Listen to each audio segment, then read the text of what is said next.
Cricket presents The Campfire, and today we are taking a deep dive into District 11-6A. It is our final North Texas district to break down, and it might be the state's best. The schools in this district include Cedar Hill, Skyline, DeSoto, Duncanville, Mansfield, Lake Ridge, Legacy, and Waxahachie. Let's analyze these teams in our film session.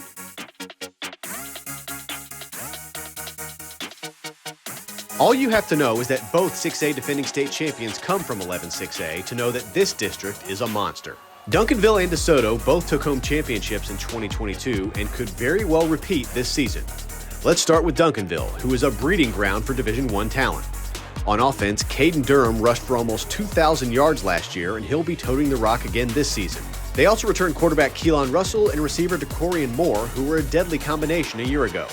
Defensively, the Panthers are ridiculously stacked on the line with Colin Simmons and Alex January. Look for Reginald Sample's bunch to be back in the title game again. As for DeSoto, DJ Bailey is back for another year behind center. He will have 1,300-yard rusher Tiger Ryden by his side and freshman phenom Booby Feaster as a wideout. The defense is led by Brandon Booker and Jason Douglas.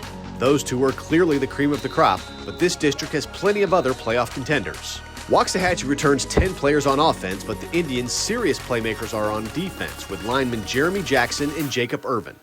They should be in the hunt for the postseason. Also, Mansfield was a playoff team last year and could be again in 2023. The Tigers have 1,300-yard rusher James Johnson ready for another standout year. Lake Ridge has big-time experience at the quarterback position. Kennan Miller is just a junior, but this will be his third year as the Eagles starter. He threw for over 2,000 yards and 20 touchdowns a year ago. Cedar Hill has a new head coach in Nick Ward as he hopes to turn around a program who suffered their worst season in 20 years. Legacy will be led by a couple of solid defensive backs in Landon Cleveland and Stacy Johnson. Skyline went winless in 2022 and will hope 15 returning starters will produce some wins.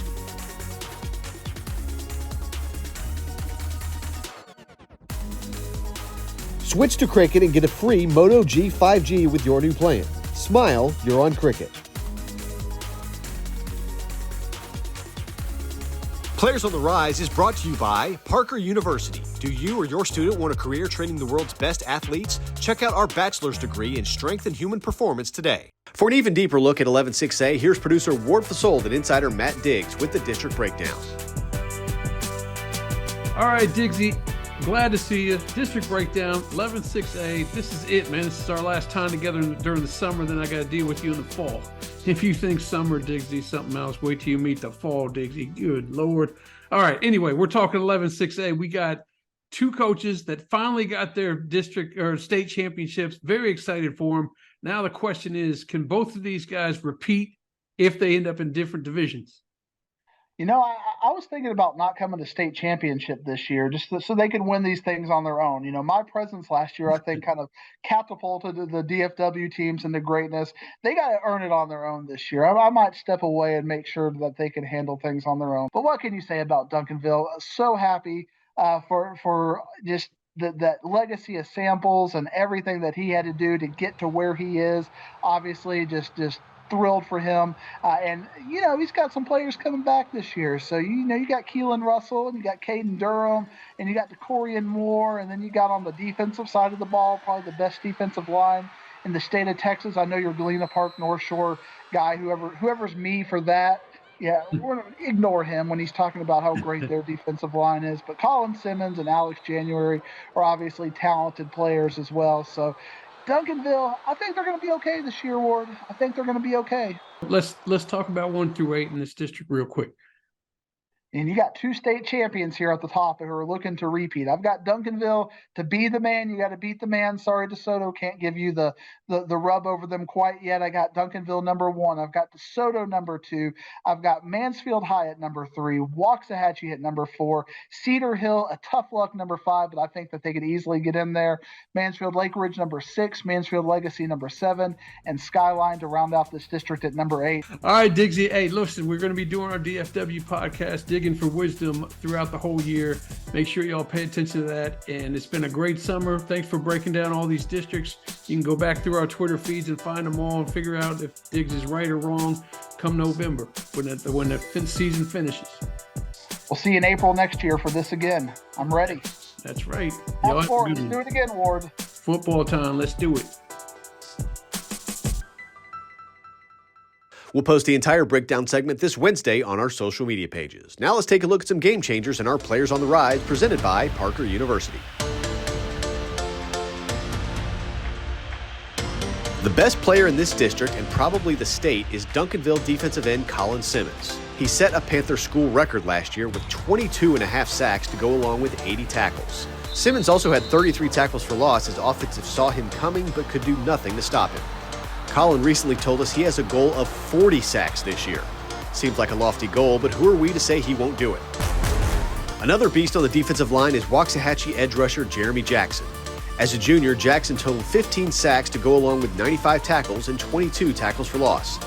He also forced a couple of fumbles. Jeremy is an absolute nightmare for left tackles as he comes off the edge lightning fast and is at the quarterback's blind side in the blink of an eye. Jackson has offers from SMU, North Texas, and Houston, among others. Caden Durham of Duncanville is the area's most elite running back. He burst onto the scene as a sophomore when he ran for almost 700 yards, but it was his junior season where he put all of Texas on notice. Caden ran for 1,960 yards and 36 touchdowns, as his burst of speed through the line was just too much for most defenses to handle. Arguably the best quarterback in this district is DeSoto's DJ Bailey. His numbers were out of this world last season as DJ threw for 3,800 yards, 45 touchdowns, and only 2 interceptions. Bailey's play behind center was one of the major reasons the Eagles were state champs a year ago. Bailey recently committed to Sam Houston State to play his college ball.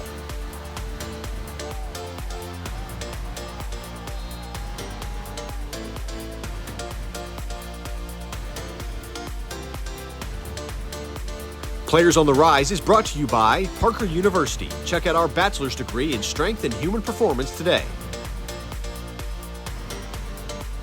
Switch to Cricket and get 4 lines for $25 each per month, plus unlimited nationwide 5G. Smile, you're on Cricket. Our Ward Fasold caught up to Mansfield head coach Greg George to talk about his Tigers and the rest of 11-6A in our Media Day segment. All right, it is Media Day time, our final Media Day of the offseason. I'm joined with Mansfield head coach Greg George. We are talking 11-6A, and I don't know, I guess I could go dig in the history books, but it's got to be difficult to be in a district with the 6A gives out 2 state champions, and they both come out of your district. It's well known this is the district of doom. What was it like going through it and actually making a playoff spot, which is, you got to give yourself kudos for that as well with your 2 state champions in the district with you. Right. Yes, it's a very competitive district. Back when, all these teams started forming and they put us in this district together, I looked at it, and I don't know if I'm 100% accurate on this, but it looked like to me that all 8 teams that are in our district currently had made it at least to the 4th round, I think, or deeper in the last 8 years. So there's a lot of very good history within the schools in our district, and it's competitive every single week. Well, let's talk about your Tigers. Obviously, James Johnson returns. He was a big 1,300-yard rusher last year.